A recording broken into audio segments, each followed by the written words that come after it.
Hello and welcome to the Watercolor Workshop, and today I'm going to be painting this simple landscape.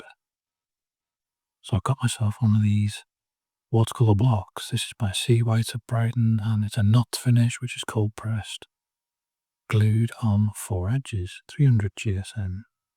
So what does that mean? Well, there's a sheet or layer of glue on every single edge, which theoretically keeps the paper very flat when you're painting. So you don't have to tape it down to a board.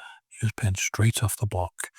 And then when you've finished at the end, it cuts off the sheet. I've got myself a penknife and I'm going to cut off the cover. Move it around. If you've never used one of these before, this is how you get the cover off. You can also use a ruler or a letter opener or something of that nature. There we go. There's the cover off and there's the sheet of paper ready for use. So today I'm using two colours. I'm using raw sienna and indigo. And mix those two together and you get a nice range of greens. There's a nice blue green, there's a very similar blue green, I'm just testing the colours out. The sheet I'm using here is the inside of the cover. I might as well try it out on that rather than just throw it away. So yeah, I did a few little mixes and tryouts before I progressed onto the painting. Just try and drop it into a wet area there. It's a technique that I use often. Scratch out some grass and you'll see a lot in use in a moment. Here we go, here's the actual painting. I'm wetting the top half of the paper with clean water. Started off with a little round brush and I went to a slightly wider flat brush. And there's my indigo. It's very, very dilute. You can barely see it. Obviously I need some more. So I'm just tilting the block so that the pen runs down the page to give a nice, even, graded finish. And then I'm going to paint the first row of hills. So this is going to be on the dry paper. I don't want it to touch the wet because if it does, it will just run into the sky. So if you're going to do this, make sure you do not touch the wet areas or let it dry completely before you start the stage. So I mixed up a bluey green and I put it on quite dilute. It's almost a grey look, like a distant hills. The further away objects are, the less saturated they are, the more distant they look. So straight away I'm noticing that the paint seems to dry or soak into the paper very quickly, more quickly than I'm used to. I do use sea white, but not on this particular style, which is 25% cotton, and only use the non-cotton paper, which is cellulose or wood pulp, which has the habit of the paint sitting on the surface, and that's something that I've got used to. This one is slightly different. The paint seeps into the surface, and so it seems to dry before I've even run it across from one side to the other. But this is what painting is all about. You get used to the supplies that you have. So I let the first layer dry, and then I repeated the process with another layer of colour, slightly stronger this time. So as we come nearer to the viewer, as we come nearer to the foreground, the paint should be stronger. Can also make it darker, but by adding blue.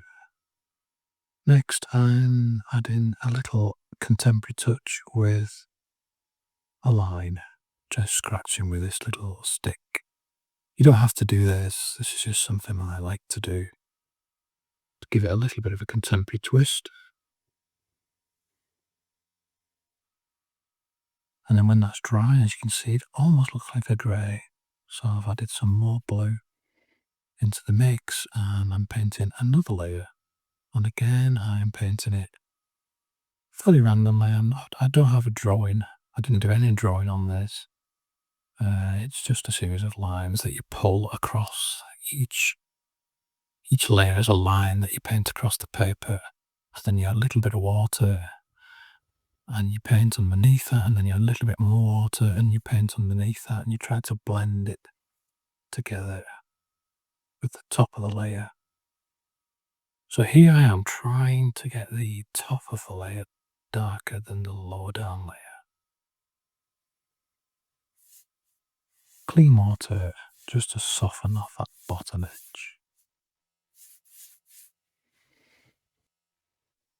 Here's the stick again, but this time I'm following the actual ridge line, top of the hill.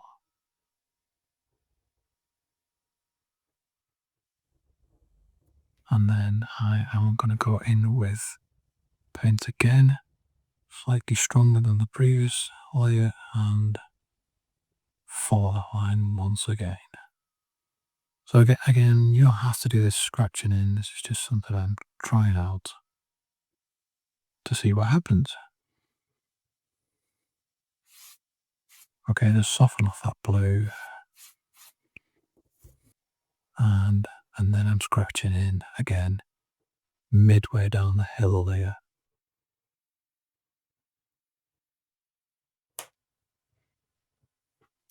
Okay, on to the next layer. Again, I let the painting completely dry. Each time you add a layer, the one beneath has to be completely dry, because if it isn't, they'll just bleed into each other, and you'll end up with a bit of a mess. So I paint a line across the top, getting used to the absorbency of the paper now. So I'm putting more paint on, getting used to the way it works, getting a smoother line first time. And then add some water to the mix. Just missed a little bit there, so I'm just dabbing over it. And do the same on the other side, just to balance that slightly darker tone out.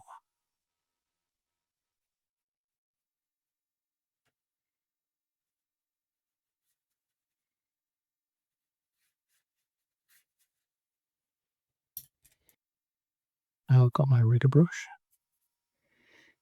and I'm just adding a little bit of grass marks, vegetation marks. These hills right in the foreground have more texture in them than the ones further away. So then the nearer the layer comes towards the viewer, the darker it is, the more saturated it is, and the more detail it has on it, little grass blades and vegetation. I'm using my stick to pull out a few more grass blades there, finer than the brush can do. Yeah, the more saturation, the more texture and the more detail nearer to the viewer. That's dry. I'm mixing some yellow into some raw sienna, rather, into the indigo to get myself a nice green colour, and I'm painting on the very final nearest layer. Now, it's not even, it's not meant to be. I'm not trying to get an even colour. This is purely, I'm effectively wetting the paper here rather than just with water. I'm wetting it with pigment, and then I'm going over it with the indigo. I did some more grassy texture as before.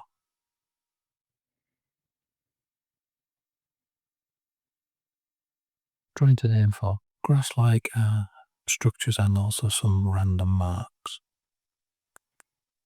which could be bushes or plants, weeds, whatever.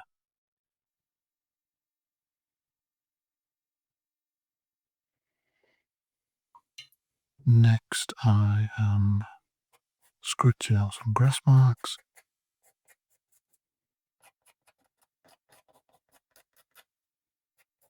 I think that's enough.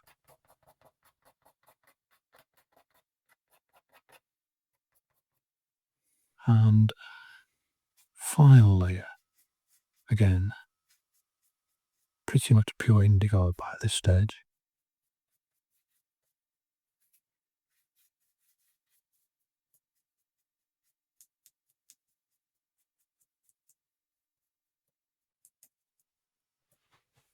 So now I decided that I wanted to try out some spatter rather.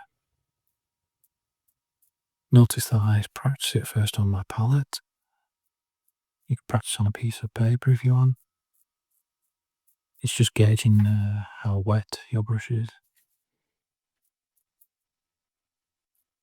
Um, spattering on some very diluted paint. It's practically water, and when it's dry, it looks like that. Let's have a look around the edge. As you can see, it looks flat, and hopefully none of the paint is going to seep through onto the layers underneath. Let's take off the top layer again like we did with the cover. Obviously it's now painting. And there it goes, nice and clean underneath. Is it straight? Has it bowed or buckled? A little bit. So I think a lot of people have the idea that if you use a block you won't get any buckling, but you will, a little bit. It's probably no worse than taping it to a board.